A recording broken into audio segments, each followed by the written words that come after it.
Kembali di Breaking News Kompas TV, masih bersiaran dari Gedung Mahkamah Konstitusi Jakarta dan saya saat ini sudah bersama anggota Dewan Pembina Perludem yang juga dosen hukum pemilu, Titi Anggreni. Selamat pagi Mbak Titi. Pagi Mas Radi. Ketemu lagi kita.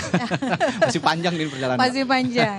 Ini kalau ada beberapa ahli yang sudah dibocorkan kayaknya tadi ya, ada ahli hukum tata negara Universitas Andalas Charles Simabura, lalu guru besar psikologi politik Universitas Indonesia Profesor Hamdi Muluk, lalu juga ahli hukum tata negara yang juga dekan Fakultas Hukum ya, Universitas Brawijaya Aan Eko Widiarto.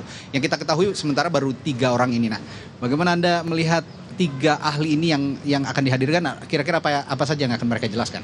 Ya, yang pasti berkaitan dengan dalil yang dikemukakan oleh pemohon pasangan calon nomor 3 ya, atau pemohon nomor 2 perkara Pilpres nomor 2. Di dalam permohonan mereka kan mereka menyoroti soal keabsahan pencalonan Gibran terkait dengan adanya putusan DKPP sebagai tindak lanjut putusan MK nomor 90. Tadi ada Dr. Charles Simabura, itu memang juga salah satu ahli yang dihadirkan pengadu saat persidangan di DKPP.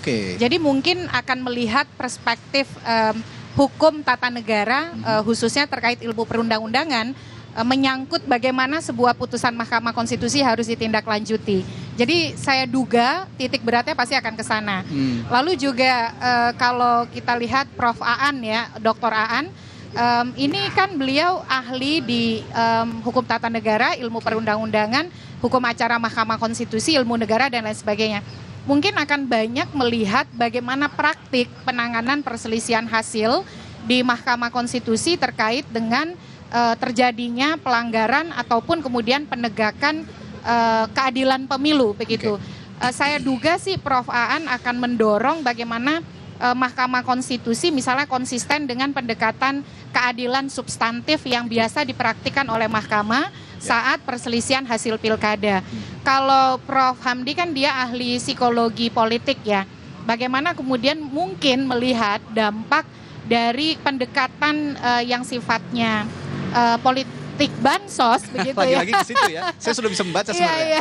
Psikologi politik ini pasti arahnya ke bansos karena secara psikologis akan mempengaruhi pilihan. Nah, gitu, betul. Jadi ini menarik menurut saya ya, karena pasti yang ingin dibangun itu adalah, kalau saya sih melihat Mahkamah itu sudah tidak perlu perdebatan lagi.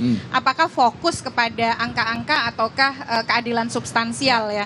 Karena dengan misalnya Mahkamah memutuskan memanggil 4 menteri dan DKPP, Mahkamah itu sudah mengkonfirmasi bahwa Mahkamah Konstitusi juga tidak hanya sebagai mahkamah kalkulator, tapi Mahkamah Konstitusi menegakkan asas dan prinsip pemilu, yaitu luber, jurdil, dan juga soal bagaimana praktik pemilu itu harus berjalan secara demokratis. Jadi tidak ada lagi debat lah. Tinggal kemudian pertanyaannya adalah Mahkamah tidak mungkin terlepas dari signifikansi pengaruh terhadap hasil. Karena kan di beberapa putusan Mahkamah Konstitusi, misalnya di tahun 2010 di perkara Pilkada Pandeglang, Mahkamah itu mengatakan ada pelanggaran yang bisa berpengaruh terhadap hasil, tapi ada pelanggaran yang tidak berpengaruh.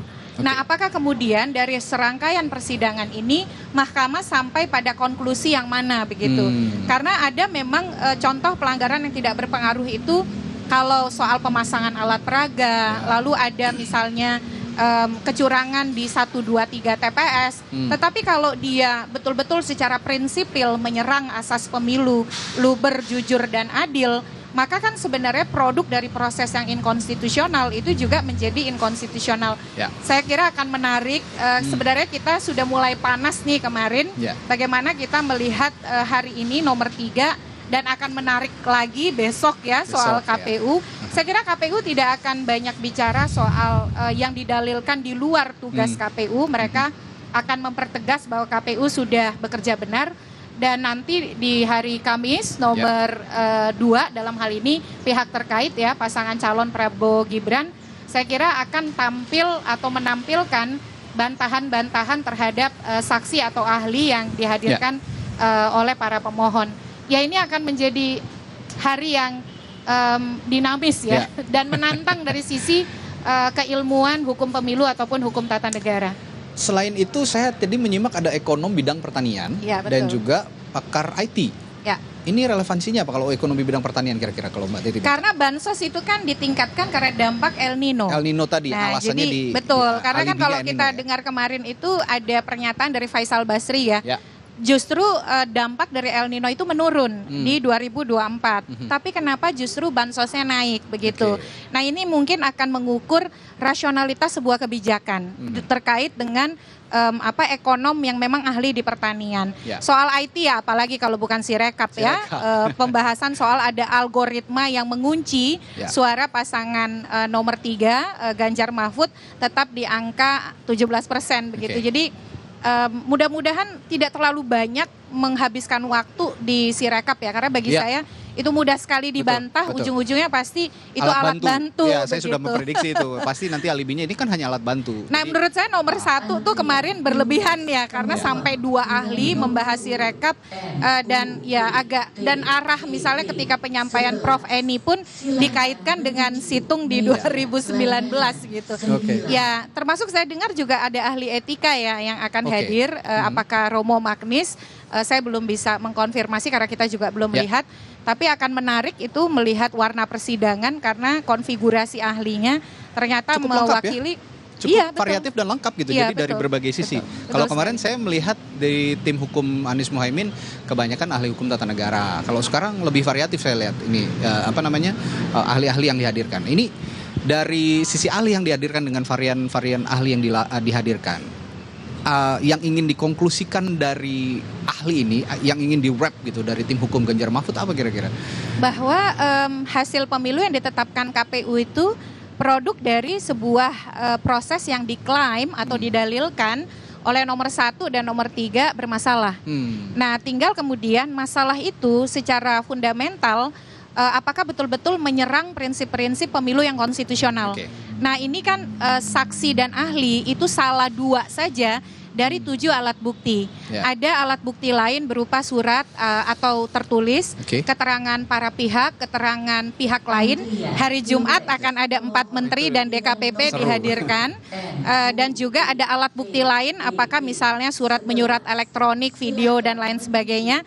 Jadi saya kira terkait dengan saksi dan ahli ini selain meyakinkan hakim, salah satu dampaknya adalah karena ini persidangan yang terbuka, ini menjadi forum akuntabilitas publik.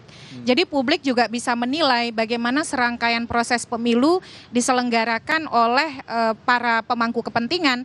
Meskipun kemudian rangkaian ini kan nanti endingnya dari sisi mendengarkan para pihak ya dan juga pembuktian itu hari Jumat. Jadi kita harus kepada pemirsa jangan terputus di hari ini. Kita juga perlu mendengar besok dari KPU, hari Kamis dari nomor 2 ya dalam hal ini pihak terkait, dan juga hari Jumat 4 menteri dan DKPP. Artinya pemirsa Kompas TV dimanapun berada juga tidak bisa menyaksikan sidang ini separuh-separuh begitu. Kalau memang mau melihat memang ada dugaan kecurangan pemilu atau tidak. Itu maksudnya begitu ya. Jadi semua saling berkaitan. Betul sekali. Ya. Kita akan bisa melihat secara holistik itu sampai dengan proses pembuktian berakhir. Kalau tidak ada keterangan pihak lain tambahan itu maka Jumat kan merupakan proses terakhir dari pembuktian. Nah, jadi kita juga harus menunggu begitu. Selain itu tadi saya sudah sampaikan alat bukti itu ada 7 ya. Keterangan saksi, keterangan ahli itu 2 saja. Selain itu ada surat atau tertulis, kita kan tidak bisa membaca ya. Yang membaca itu para pihak begitu. Nah, ada keterangan pihak lain itu juga akan kita dengar hari Jumat. Lalu juga ada alat bukti lain, tentu kita juga tidak sepenuhnya bisa melihat begitu kalau tadi kita perhatikan hilir mudik ya membawa berkas-berkas begitu. Nah, selesai dari proses pembuktian ini maka hakim tentu akan mendalami keseluruhan alat bukti yang ada dan kemudian ditambah dengan keyakinan hakim itu akan membuat putusan. Ya. Begini Mbak Titi, kalau kita lihat kemarin publik membacanya sepertinya termasuk saya. Sepertinya argumentasi ahli yang dihadirkan tim hukum Amin ini relatif sedikit mudah dipatahkan oleh tim hukum dari Prabowo Gibran. Kita ketahui lah ya, ada Prof Yusril, di situ ada Pak Otto Hasibuan, ada Hotman Paris dan sebagainya. Nah, jika Anda melihat hari ini ahli-ahli yang datang, apakah juga akan semudah itu dipatahkan atau seperti apa? Kalau kita boleh menkomparasi ahli-ahli yang dihadirkan oleh tim Ganjar Mahfud dan juga ahli yang dihadirkan oleh tim Anies Mohaimin. Tapi jangan dijawab dulu ya Mbak Titi, kita akan break dulu. Sesaat lagi di Breaking News Kompas TV dari Gedung Mahkamah Konstitusi. Tetaplah bersama kami.